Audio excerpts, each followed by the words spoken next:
Millions of fans watched the Los Angeles Rams build a defensive line so dominant in the 1960s that broadcasters and reporters simply started calling it the Fearsome Foursome. Four men whose combined presence at the line of scrimmage terrified opposing offenses before a single snap was even taken. One of them helped invent the word sack. One of them tackled a president's assassin with his bare hands.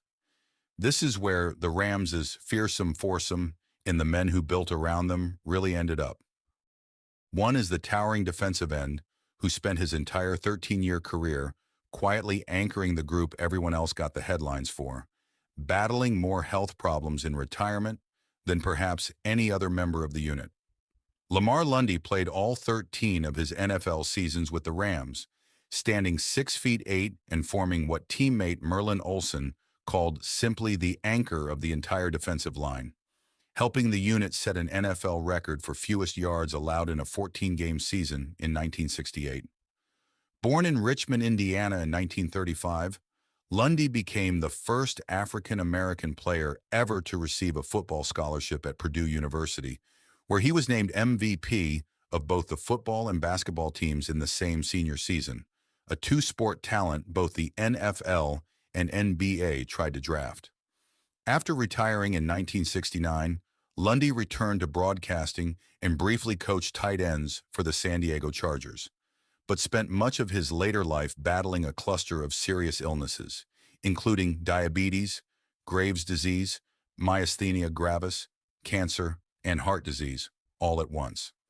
Lamar Lundy died in his hometown of Richmond, Indiana, on February 24, 2007, at age 71, becoming the first member of the Fearsome Foursome to pass away. His hometown later renamed a local bridge in his honor. Lundy anchored the most feared defensive line of his era without ever needing the spotlight the other three drew constantly.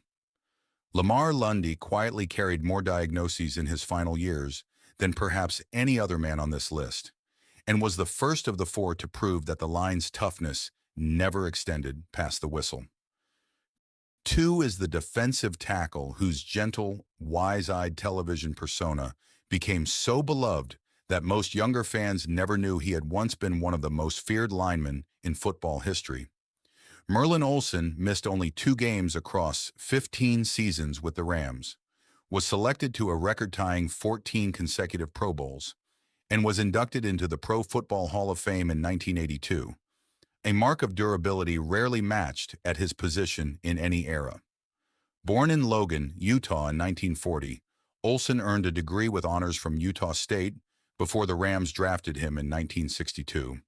And after retiring, he built a second career that eclipsed even his football fame, starring for 7 seasons as gentle frontiersman Jonathan Garvey on Little House on the Prairie, and later headlining his own series, Father Murphy, before becoming a longtime NFL broadcaster for NBC alongside Dick Enberg. In December of 2009, Olsen was diagnosed with mesothelioma, a rare and aggressive cancer caused by asbestos exposure. Rather than blaming his football career, Olsen and his family filed a lawsuit against paint and entertainment companies, including NBC and 20th Century Fox, believing the exposure had occurred decades later during his acting and broadcasting work. Merlin Olsen died at City of Hope Hospital in Duarte, California on March 11, 2010, at age 69, surrounded by his family. Olsen terrified opposing quarterbacks for a decade and a half before Americans came to know him as one of television's gentlest fictional father figures. Merlin Olsen's fatal cancer, it turned out, had nothing to do with the violence of his playing career at all, but with the sound stages and studios he moved to once the football was already finished. Hey, if you've made it this far, go ahead and hit subscribe, because the next man on this list is the reason an entire football statistic exists in the first place. 3 is the defensive end credited with inventing the very term used to describe a quarterback being tackled behind the line of scrimmage, a word now written into the official NFL record book. Deacon Jones made 8 consecutive Pro Bowls, was named to the NFL's 75th anniversary all-time team, and is widely credited with coining the term sack, explaining that he pictured putting a quarterback in a sack and beating on him the way you'd beat a bag. Born David Jones in Eatonville, Florida in 1938, he added the nickname Deacon himself, reportedly because he felt his given name lacked enough flair for a football star, and became, under head coach George Allen, the emotional and physical leader of the Fearsome Foursome from 1961 to 1971, later closing out his career with 2 seasons in San Diego and a final year in Washington. Jones was also credited with popularizing the head slap, a legal pass-rushing technique at the time that allowed defensive linemen to strike blockers across the helmet before disengaging, a move so devastatingly effective the league eventually banned it specifically because of how he used it.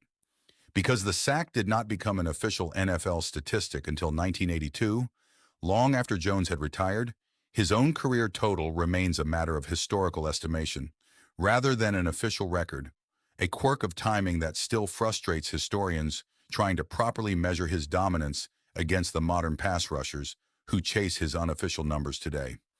He was inducted into the Pro Football Hall of Fame in 1980 and continued battling health problems in his later years, including a pacemaker implant and lung surgery in 2009 tied to long-term heart and lung issues that had built up over decades. Deacon Jones died of natural causes at his home in Southern California on June 3, 2013, at age 74, with his old coach's son, Redskins executive Bruce Allen, calling him a member of his own family. Jones invented the very language football still uses to describe his own signature move. Deacon Jones spent his final years dealing with the same heart and lungs that had powered a football statistic invented specifically because of him, one that wasn't even made official until years after he'd stopped playing. 4 is the record-setting quarterback whose arm, the Fearsome Foursome's defense, was built specifically to give enough time to work with, and who broke barriers of his own well before he ever took a professional snap. Roman Gabriel won the 1969 NFL Most Valuable Player Award, still holds the Rams franchise record with 154 touchdown passes, and became the first Filipino-American quarterback in NFL history.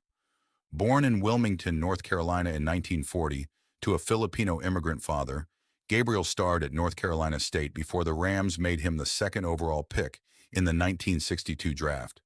And Green Bay's own Vince Lombardi once described the 6'5" quarterback simply as a big telephone pole for his imposing size in an era when quarterbacks were rarely built that way. He didn't fully take off until George Allen arrived as head coach in 1966, leading the Rams to a 41-14-4 record over 4 seasons behind the Fearsome Foursome's relentless pressure on opposing offenses. He later played 5 seasons with the Philadelphia Eagles, mentoring a young backup named Ron Jaworski, and was inducted into the College Football Hall of Fame in 1989. In a 2021 interview, Gabriel described himself as retired, with heart problems and arthritis but happy, splitting his time between North and South Carolina. Roman Gabriel died peacefully at home of natural causes on April 20, 2024, at age 83. Gabriel gave the Fearsome Foursome's suffocating defense an offense finally worth protecting. Roman Gabriel spent the final years of his life exactly where he'd started, in the Carolinas, telling reporters he was happy despite the same arthritis and heart problems nearly every man on this list eventually had to carry too. If you've made it this far, and you're wondering who built this entire terrifying unit in the first place, the next man on this list is the coach both Deacon Jones and Roman Gabriel credited with making them champions. 5 is the head coach who took over a struggling Rams franchise and built the Fearsome Foursome into the terror of the entire NFL, a defensive mastermind whose intensity off the field nearly matched the violence he demanded on it. George Allen coached the Rams from 1966 to 1970, compiling a 49-19-4 record and never posting a losing season, before moving on to coach the Washington Redskins for 7 more years and becoming one of the most respected defensive strategists in football history. Born in Grosse Pointe, Michigan in 1918, Allen worked his way up through college coaching and an assistant role with the Chicago Bears before the Rams gave him his first NFL head coaching job, and Deacon Jones later called him simply the man who taught the Fearsome Foursome how to become champions rather than just talented individuals. Allen was famous for an obsessive, workaholic approach to the game, reportedly saying that losing a game felt like a little death, and he was elected to the Pro Football Hall of Fame in 2002, 7 years after his own death. George Allen died of a heart attack at his home in Rancho Palos Verdes, California, on December 31, 1990, at age 72, just months after taking one final coaching job at Long Beach State. Allen built the terrifying defensive identity this entire unit is still remembered for today. George Allen's own heart gave out the same way he always coached, at full intensity, with almost no time left over for anything resembling rest. 6 is the last surviving member of the Fearsome Foursome, a defensive tackle whose most famous tackle of his life happened years after he'd already left professional football behind. Rosey Grier played 5 seasons with the Rams after being traded from the New York Giants in 1963 in exchange for a fellow lineman and a future draft pick, helping form the Fearsome Foursome before a torn Achilles tendon ended his career in 1967. Born in Cuthbert, Georgia in 1932, Grier moved with his family to New Jersey as part of the Great Migration, and after football he built one of the most unusual second acts of any player on this list, releasing an album of soul music, publishing a needlepoint instruction book called Rosey Grier's Book of Needlepoint for Men, and working as a bodyguard for Robert F. Kennedy's presidential campaign alongside fellow athlete and friend Rafer Johnson. On June 5, 1968, Grier was walking directly behind Kennedy through the kitchen pantry of the Ambassador Hotel in Los Angeles, moments after Kennedy's California primary victory speech, when Sirhan opened fire. Grier physically wrestled the gun away from the shooter and helped pin him against a steam table until police arrived, an act witnesses said likely prevented further bloodshed in the chaos that followed. Grier later became an ordained minister and motivational speaker, published an autobiography titled Rosey the Gentle Giant, and remarried in 2013. He is alive today, in his early 90s, the sole surviving member of a defensive line 4 different broadcasters once agreed was the most feared unit in football history. Grier helped build a defensive line so intimidating that opposing quarterbacks reportedly lost sleep before facing it. Rosey Grier is still here today, the last man left from that entire unit, having already used his own bare hands once before to stop something far more permanent than any football play ever could.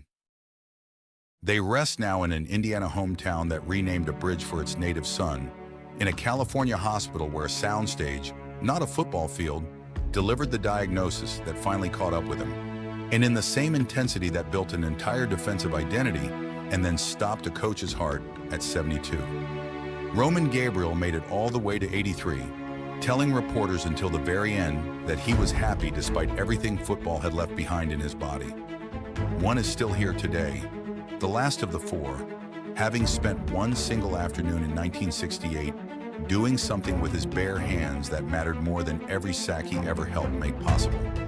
The Fearsome Foursome terrified the NFL for the better part of a decade.